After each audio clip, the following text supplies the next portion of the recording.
I thought I was creating something that the world has never seen. In my head, that's what I was creating. I was building something. When I realized that I couldn't kiteboard or compete anymore, when I had made that choice, almost felt like I had lost everything that was me. It was almost like losing my identity. I did get hacked. All my funds from those 5-6 years just drained, taken like that. I was super neutral to it. When I saw it, logged my phone and what's next? Trading for me, yes, it is something I wanted to do, but I felt like this is what's going to give me the approval that I've been chasing my whole life kind of thing. That one person being my father, because when I decided to drop everything and I took that risk to go all in with trading, I told him, look, Dad, trust me or not, whatever, I'm gonna make this happen. Whatever you think of me doesn't matter. I'm gonna prove to you that I'm gonna make this happen. About 2 weeks prior to the wedding, unfortunately, his grandmother passed. Dude, that sucks, man. Like, you want your family to be there with you. So he engraved her name on there, wore that watch to the wedding so that she could be there with him on the wedding day. It's not just a watch, it's a piece of your life. Welcome back to another episode of Secrets in Shadows. I'm your host, MJ, and today I got an amazing guest today, Dion. Let's say if I was to stop a stranger on the street and ask them who you were, and what would you want for them to say? Are you the watch guy or who are you actually? So what I want them to say? Yeah. I want them to say like, yeah, I know Dion. Like, he's a chill guy. He's nice. He's helpful. He's there when I need him. Just generally, just a kind of guy. That's what I would like them. Yeah. Like for them to So say. just to say Dion is like a kind guy. Yeah. I don't really want to identify too much with like my business because it's just that. Yeah. I've had some people say like, I know you, like you're the watch guy. It's cool because it means that the work I'm doing, it's reached them. I didn't have to go and tell them this is who I am or this is what I do. The watch thing is just something I do, but I don't want to identify that. I don't want people to see me as just the guy that does watches. I saw a video on your channel. Yeah. And it's called like the Heroes video. Yeah. One of the interesting things that you said was about like you are not the type of person that would follow plans. Yeah. Like there was this scene where you said about the Legos. It's like Yeah. you open the box, instead of you reading the instruction, Yeah. you just threw it and followed. Tell me about that. Did it my own way. Yeah. Yeah. So my whole life, it was there was a lot of structure to my life growing up. But I think because of there's so much structure, so much routine, a lot of control, I like to find the balance of that, the other side. So I like to also mix things a bit myself, like with the Legos. Like, I follow instructions all the time. Why do I have to build the car this way? But what if I want to have no doors on my car? So that creative aspect started coming out. Also, as a kid, there was this one activity I used to do, and I didn't think of it until now. So obviously when you read books, we're reading because there's words on it. My dad used to buy these books without words, just pictures. My background is Chinese, Greek, Chinese, Greek, English. So we would practice my different languages, and by doing so, he would give me something without instructions, being the words to read, and just say, tell me what's going on, but in Chinese. So there was also that creative aspect to it as well, and I think that's where it really stemmed from. I feel like just reading from those books, like my own interpretation. And then also he got me to do a lot of writing, and when you're writing and you're journaling, there's no real instructions other than the ones you give yourself. He had me writing every day as well. And then I think that sort of taught me that there are rules and structures in place in all aspects of life, but we don't necessarily have to stick to them. Yeah. You don't have to if you don't want to. So when I was playing with Legos, I wanted to build something else, not what the instructions told me to build. So I just dump them out and build what I wanted. Do you remember exactly what you built? I do. Yeah. I do remember exactly what I built. So I was never playing with traditional Legos, the blocks. I was playing with Bionicles. So heroes, and more so like a fantasy imagination. I would get these heroes, and it was always like a fire hero, a water, so to follow the elements. But I was like, it'd be so cool to have like a fire and an ice hero together. Why does it have to just be just the fire? So I would mix the elements and create my own version. Yeah. Yeah, and that's where the creative mind comes from. As a young kid, you have that creativity where it's like, okay, I'm gonna combine this, and then see what I can come up with. Just build my own thing. It'd be completely random. There was a page named Mock Pages online. MOC for my own creation. Actually, that was my first form of social. It's crazy. This is like bringing me right back. My first form of social media, I would have been like in primary school. So year 5, I would like to say about 10 years old, we used to post these creations to the page and show people, this is my own creation. People they rate it. Yeah, that was my first experience with social media. I guess this is all the very, very, very early stages of why I am the way I am today. Yeah. And I also know that around that age when you're younger, you were a semi-pro athlete. You were traveling around the world. You were also getting sponsors. Take me back to that. Being that young, getting sponsored. So when I was 9 to 11, like super young, I got into a sport called kiteboarding. So it was a sport that my dad played. He's like, you know what, you should give this a shot. So myself and my other siblings had tried it. I was just very good at it. And from there, he was like, you should keep doing it because you can make this a career. So from a very young age, from about that 11, 12, 13, as I started getting better and better, I started seeing like, you know what? Everyone wants to do this job stuff, this career stuff, but I actually never felt like I want to be a policeman. I want to be this. I had just genuinely, I was floating around. Never thought about it, just wasn't in my mind. Then kiteboarding gave me that first career desire. I want to be an athlete when I grow up because I'm good at it. I can make a living out of it. And that all happened really young. So around that 11 years old. And why did you stop? I stopped because for a few reasons. It was burnout. I just was sick of it. I was doing it too much, too competitively. And also because of injuries. I think those were the two main ones. When I say burnout, people are like, how are you burning out at 16? It's super young. But you got to remember, like, even at 16, I was 6, 7, 8 years deep. Also doing a sport I wasn't really into, which is the big shock to people. Why are you doing it? Like, you know, you're traveling, you're getting sponsored, you're taking it so seriously, but you don't enjoy it. Yeah, my dad wanted me to do it. That's why I did it. So it was easy to burn out because I don't think burnout is just all hard work until it's just you can't handle it anymore. I feel like there needs to be some sort of like balance, and I feel like there was that hard work and a lot of input into my sport, but I wasn't getting that feeling of satisfaction. I wasn't getting that approval. I wasn't getting the other nice feelings out of it. For me, it was just a job. Turn up, you train, you go and you compete. That's it. And after just doing that, and especially at a young age, my friends, they're going to hang out with girls. They're doing this, they're doing that. I'm getting up at 7 a.m. It's winter, it's freezing. Like my toes are like numb, a little bit itchy because it's so cold. And we're heading to the beach, cold, windy, gray skies, raining. And that was like my life from 12 to about 16. In the winters, I was training in the cold. In the summers, I missed out on after school summer stuff because I was out training at the beach. And that led to burnout. Also, take me back because you said you got injured. Yeah. So it's like, okay, competing and traveling and getting sponsored. Yeah. And then standing on top like of the world and then going back to you being injured. Like let's say for example, like how did it feel like both physically and mentally were you feeling at that time when you got injured and you're like, damn, like what am I gonna do next? It was bittersweet. I was injured, so which means I had to stop the sport, which was cool because for any other reason, I wasn't allowed to just stop. Why are you going to stop? You're already almost professional. So for me, it's like, okay, no matter what anyone wants me to do, I can't. I'm injured. My knees are smashed. So that was a bit of a relief because then it's like, I can do something I really want to do. But then also I had fully identified myself with kiteboarding. So I had a lot of confidence, a lot of self-esteem from a very young age because I knew like, I was the shit kind of thing. And I say that because when I was 13 and 12, I was competing in the under 18s, winning state championships. So in my head, I was really like, man, I'm the up and come, I'm getting sponsored. Like, I'm not even 14 yet, I'm competing with the 18-year-olds. When I realized that I couldn't kiteboard or compete anymore, when I had made that choice, I almost felt like I had lost everything that was me.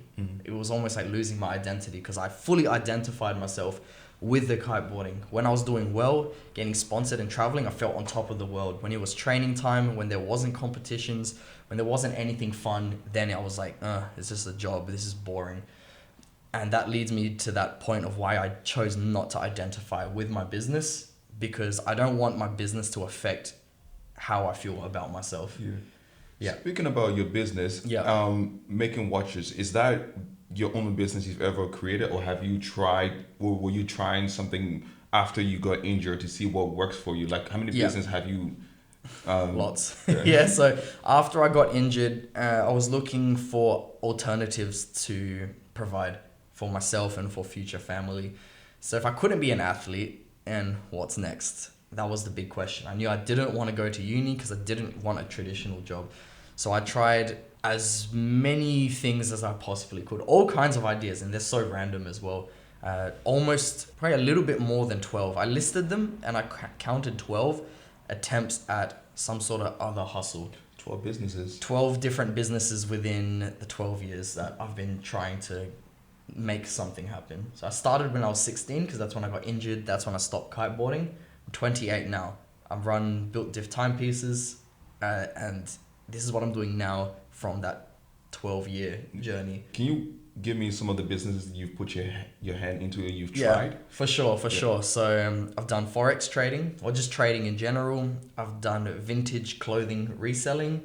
I've done shoe flipping. I've done trading card flipping and reselling. I've tried to do a automation agency, which is mostly based around customized chatbots. Tried to start a chicken wing business. I was doing music, and that involves making the beats. That also involves the rapping part of it as well. I did a clothing line with one of my mates. I went to uni twice. So that's just to name a few. You say something about crypto? Speaking of crypto trading, before this business, that was the main one.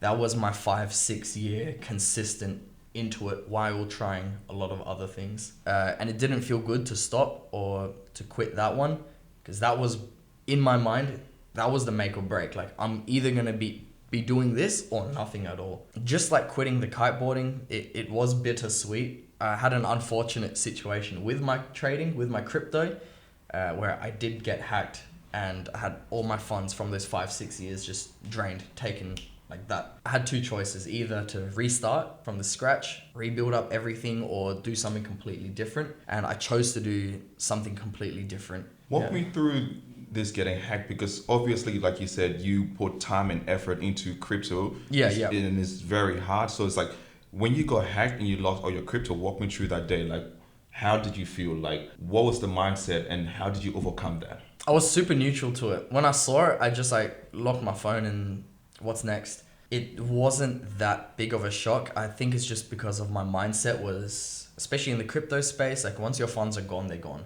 There is nothing you can do about it. I just accepted it on the spot and decided to pivot. And that brought its own challenges as well, because you spend 5-6 years doing something when that's all you're gonna do. When you've told all your family, all your friends, you've put it on social media, I'm gonna be that guy. When that becomes your personality, which it was, it's very hard to then just stop that, because you've told everyone for many years, this is what I'm gonna do. Now, the biggest pain point with that was actually having to tell the ones who I wanted the approval most from. Trading for me was yes, it is something I wanted to do, but I felt like this is what's going to give me the approval that I've been chasing my whole life, kind of thing. So that one person being my father, because when I decided to drop everything and I took that risk to go all in with trading, I told him, look, Dad, trust me or not, whatever, I'm going to make this happen. Whatever you think of me doesn't matter. I'm going to prove to you that I'm going to make this happen. Yeah. Having to go there now and tell him after 6 years of him thinking, hey, like, is this really working? How much money have you made? I told you, you're in a loss. You should do this. You should do this. And I kept telling him, you don't get it. I'm going to make this happen. 6 years of that, then having to go say, I'm not doing this anymore. I lost all my money, kind of thing. It's not an easy thing to do.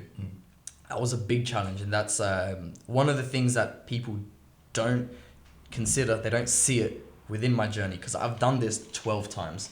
I've started and stopped. And where most people see failure, for me, it's a natural path. It's just a stepping stone. For example, we start as a baby and then you become a toddler. Then, we move through these stages of life. Just because we've changed, right? We've gone from a baby to a toddler. You didn't quit that stage of your life. You didn't fail because you've changed. It's just a natural part of growth. For me, my stepping stones was trialing multiple businesses, finding the lessons within each, where, like, at the time, that wasn't the intention. The intention was, I'm going to do this business. I'm going to make a lot of money. I'm going to take care of myself. looking back, it was, this lesson was to be learned by doing this. Another essential lesson was to be learned in this business. Each of those businesses taught me the essential lessons that I needed to then make this one happen. I want for you to walk me through the first time you were designing a watch. Yeah. Like, how did it feel like with all the skills and knowledge? You're like, okay, I've learned this, I've done my research. Okay, I'm going to customize this watch for one of my clients. Like the first watch you ever customized. The first one I customized was a bit scary because there's no rules, there's no layout. It was a full guessing game of just, I hope this part works with this part, because a watch is very intricate. There's so many different parts to it. And when I'm assembling them, I need to make sure everything fits perfectly. 1 millimeter off, the whole thing's stuffed. It's not gonna work. So he came to me with an idea of, look, I want this particular watch. I can't afford it. Build me something similar. So it took me a lot of time. I made it happen, and I thought it was a really awesome watch. In my eyes, perfect at the time. So I let him know, look, dude, this came out perfectly. I'm so happy for you to see it. It's all done. Also, I paid for the parts, right? Obviously. So I'm like, man, this is the first time I'm going to be paid for this kind of job, a full custom. Long story short, he completely left me on red, didn't contact me. I spent the money, never made it back. How'd you overcome that? Like, because most people, once they put time and effort and their first time doing something, they have like the expectation that everything is going to go good. And if it doesn't go good, they either stop or they continue. Like, what was their motivation to continue moving forward with the watches? Well, I think it started with the expectation. Like, yes, he was asking me, like, I want to buy this. So there's a expectation there. Okay, he will buy this. I'm not afraid to admit, sometimes I do have a bit of a pessimistic mindset, especially with these like new things. So look, I'm going to build it for him. There may be a chance he's not going to like it. He hasn't given me a deposit. There may be a chance that I might not get paid for this, because it ultimately depends on what he thinks. And at the time, I didn't have that AI technology to show him what it would look like prior. He just said, I want this, and that's it. And it was like, okay, I'll build it. Hopefully he likes it. So initially, I was like, look, he may pay me, he may not. When he just left me on red, the way I saw it was, look, okay, same thing with the crypto. Like, I just didn't see it as a complete loss. I liked the watch. I thought someone was going to buy it anyway, which someone did. So I made the money back regardless. But the goal with that watch was, let's just create as close as possible what this guy wanted. I think I achieved it, so I was satisfied. Walk me through it. So you started a watch business of customizing watches. Were you working a part-time job, or did you jump straight in it? And when you were designing those watches, where were you meeting up? Because there's a story. Videos about the car park. Can you walk me through that? The Reese car park. Yeah. So I was working a job this entire time. Yeah. I needed a way to fund my business, so I was working as a delivery driver at Reese Plumbing. So obviously, when you're running a job, you have certain responsibilities you must like adhere to. You know, your manager needs you to do this, do that. So I was working, but at the same time, I was running my business on the side. And there were times where, they were like, look, I'm in the city. I can only catch up with you at this time. So I was like, look, just meet me in the work car park. I'll make up something. So like, I need to go take this phone call. My physio's calling. Whatever I needed to say, I would say. Head out into the car park, meet my clients, do the deal, head back into work. That started happening more often, and people at work started catching on to it. And it became a bit of a joke. People were like, man, what are you doing? We've seen you with the cash and exchanging in the car park. They were like, dude, what's going on? Yeah. They called it Dion's Dodgy Deals. So Dion's Dodgy Deals took off. I made my way up in the business. I moved into an office from being the delivery driver. So Dion's Dodgy Deals got an upgrade. So instead of the car park, I had people coming into my little office space instead. From there, let's say a year from the car park, tell me, like, how did your business grow from a whole year of you just doing that? A lot happened in 1 year for my business. Like, I'm only 1 year and maybe 4 to 6 months in now. So 1 year would have been August. So pretty much from when I sold my first watch, exactly 1 year from then, I was handing in my resignation to leave. So a lot had already happened within the 1 year. That Reese car park selling stuff was more so towards the end of my stay at Reese. That's when things really started to pick up. That's when I couldn't handle that volume of sales, because I had them coming to me because I couldn't meet them after, because I was already meeting clients after. Then I also have a partner I needed to spend time with, or that I wanted to spend time with. So I didn't want to push her to the side just to see clients all the time. It was balancing between them. So I'd fit in clients after work, but I had to also see them during work. This wasn't just I think it's cool to see me at work. It was like, I needed to fit you in, so it's going to be done at lunchtime. What different skills and ideas did you accumulate within that year when it comes to growing your business? Because like you said, there wasn't any blueprints when it comes to it. So it's like, what did you learn? And for example, you talk about like the first guy that you were talking to, didn't put a deposit. Like, did you start doing the whole? So I started taking deposits. I guess generally I learned how to run a business a lot better. So, and I guess, what does that actually mean? That could mean so many things to a lot of people. So let me break that down a lot more specifically. I learned how to run a business better. So I became a lot more organized with my time. I learned how to communicate a lot better with people, multiple people. A lot of people, when you see them in person, there's a certain vibe. If you had a chill vibe, you come here, hey mate, keen to see the watch. Very I like your work. I'm not going to be here, but bro, it's so nice to meet you, man. It creates, I learned how to deal with people. Yeah. Not deal with them, is a better word. I learned how to talk to people. Would you say more about analyzing people and their energies? Like you meet them, you're like, okay, this guy's this guy's this. So I'm going to match his energy so he doesn't feel overwhelmed. Definitely. Because then say you want a product and I have the product. Two different people. So you and Ali want the same thing. The way that I talk to you and communicate with you could make or break the deal. Even if I had what you wanted, just say you wanted a Rolex or you want a custom piece, and I got that custom piece and you've come to me. And if I'm just a complete dickhead about it, I can see why you want this. What is that? Why are you wearing a piece of shit? You should have come to me earlier. It's going to feel a bit weird. So I learned how to communicate better with people. I learned how to be more organized. I learned how to manage my time a lot better. On top of managing my time, I learned how to manage relationships with other people as well. For example, my partner, my family. But I think the biggest lesson, which I'm learning and still learning, goes back to that simple thing, not identifying myself with my business. Also understanding why I'm moving the way I'm moving within my business. Is there a reason why I'm trying to launch this promo and run it and really run it up? What are the underlying feelings or the psychology that I have? What inside my head is making me make specific choices? I think that's a little bit, it's a lot. I'm trying to condense it into a one sentence.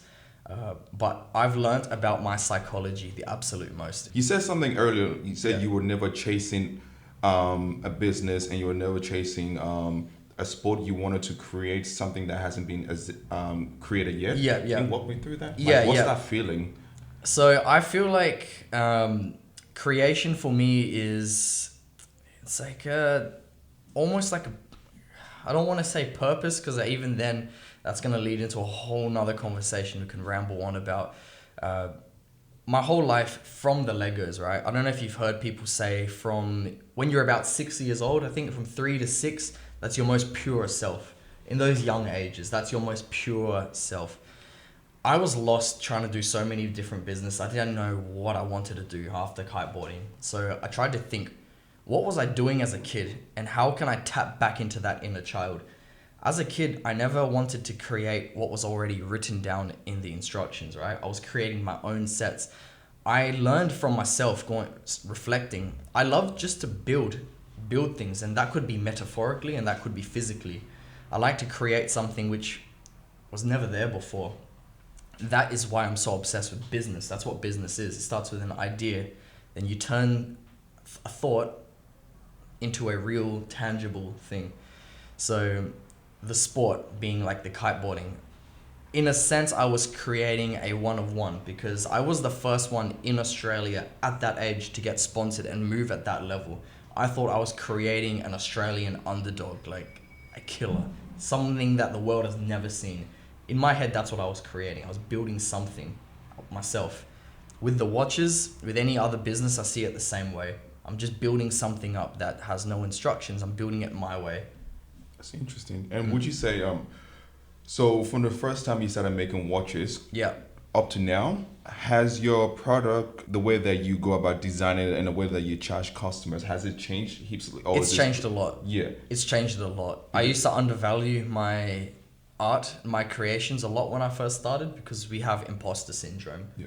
So I would undervalue my work a lot. But now I know what I'm actually doing and I know the effort that goes into it. And I know that I'm the only person doing it. So my own perception of value for my own products has changed a lot. I'm like my own fan right now where I'm looking at my watches and I'm like, man, this is sick. Like this is sick. I'm looking at it and I'm like, damn, and It's getting so much. better and better. So this was my first piece. When I first started building my own brand, this was the one that I created. It's the first one with my logo on it, BD, Built Different. And I don't know if you can see here, it's got that inscription on it, that engraving, change 25. So 2025. And I wrote change because 2025 is essentially every year our life changes. Every day our life changes. But I feel like 2025 is where I really took a leap of faith, trusted myself, and I took a step in the right direction, and I changed everything in 2025. So that's what this watch represents to me. It represents the whole 12-year struggle and that step that I made last year to build Built Diff Timepieces. So that's what this watch represents. Yeah. So there's over like 300 people who have custom-made watch from your business. Yeah. How do you feel about that? Like, sometimes on the street you might see your customer wearing your watch, or sometimes you might see on Instagram. Like, what's the feeling behind that? Like, it's a crazy feeling, and I'll explain. It's more than just seeing my watch on someone's wrist. That's a huge part of it, and I've seen it in random as well. Not in random, sorry, in public, where people would have my watches. Look, Adelaide's small, so I'd downplay it a little bit. Of course, I'd see someone. It's just a matter of, it's a numbers game. You're gonna walk past X amount of people per day. This many people have my watch. There's a chance I'm gonna eventually stop by. That's how I saw it. But I started thinking about it a little bit more. And when I would see people wearing my pieces, then I started having people approach me in public, like a bunch of times on the tram. I was on a date night with my partner, and this was so cool. I was with her, we were talking. Then I hear behind me, "Are you Built Diff?" It's like, hey, I think yeah, man. What's up, bro? Yeah, man. That's me. So it was so cool. Like, people were referring to me as oh, you're the Built Diff guy. Like, it was cool because the times that I have been approached in public, they didn't see me as, oh, you're the watch guy. Yeah. So there is an association, but I'm not just seen as this guy who builds watches. I am the brand now. They refer to me as, hey, you're the Built Diff guy. So that made me really happy. It's because like my brand, like what I'm actually trying to build, I'm not just a watch nerd that's trying to build watches, right? I love watches, yes, but there's a lot more which everyone's going to see over the next 10 years, what I'm really building behind the brand. There's a reason why the brand is Built Diff. On top of seeing my watches in public, and on top of having been approached in public and recognized as Built Diff, the biggest one is why people are buying my watches, the stories that I'm hearing. Built Diff is custom one-of-one bespoke pieces. That's why we're built different. What I have on my wrist, no one has ever seen before in the world because it's never existed. These are the watches I'm building. So when my clients come to me, they are trying to build something very special with some meaning. And when they approach me and they're like, dude, your watch is fantastic, like amazing, sounds nice. And they're like, by the way, I've got this engraving on it. And they start telling me the story. This is my grandmother's name. Oh, okay, that's cool. Why did you get your grandmother's name? And this is what he said to me. When I bought your watch, it was for my wedding day, which already in itself is amazing. He bought this so that he can wear it on that one of the most special days in anyone's life, for the wedding. That's what he chose to wear. But why was it engraved with his grandmother's name? About 2 weeks prior to the wedding, unfortunately, his grandmother passed. Dude, that sucks, man. Like, you want your family to be there with you. So he engraved her name on there, wore that watch to the wedding so that she could be there with him on the wedding day. That's just one of so many stories that's the style. Like, when I hear it, I'm like, that's what I'm building watches for.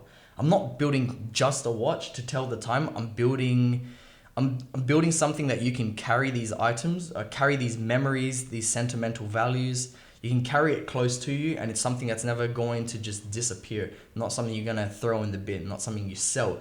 This memory, value is then passed down. There's a phrase within the watch world where that is, you don't own this watch, you're just taking care of it for the next generation. So it's not just a watch, it's a piece of your life carried on your wrist. So the business is called Built Diff? Built Diff Timepieces. Yeah. And how'd you come up with that name? Because that's like a unique name. I like Yeah, that. yeah, It goes off your tongue. I'm like, damn, man, I want to know more about this business. That's how I saw myself. That's how I see myself as a built diff individual. I'm built different, so I don't see myself as the average person. That's not to say I think of average people lesser than me. I just don't identify with an average person. And if you had to give one of the listener when it comes to starting a business, when it comes to keep moving forward, when it comes to feeling and learning from that, it's like what advice would you give someone who were in the same stage as when you got injured from being a pro athlete and then you had to think and restructure your life and build it back up? Like, what advice would you give them? Trust yourself straight off the bat. And it's that first gut feeling that you tend to, like, it pops in your head and you kind of push it down a bit. Maybe you dismiss it because it seems a bit unreachable. It seems a bit ridiculous. The thought is there, and I think it's even a skill to catch that thought before you dismiss it. But I like to ask people the question, like, where do you see yourself in 10 years? Straight away, before you even try to think of an answer, the answer was there. And then I feel like your thoughts has then gone and dismantled this thought. What about it is true? What should I push down? What do I want to turn this into? That's what that's what I would like to say to try to avoid. So trust that gut.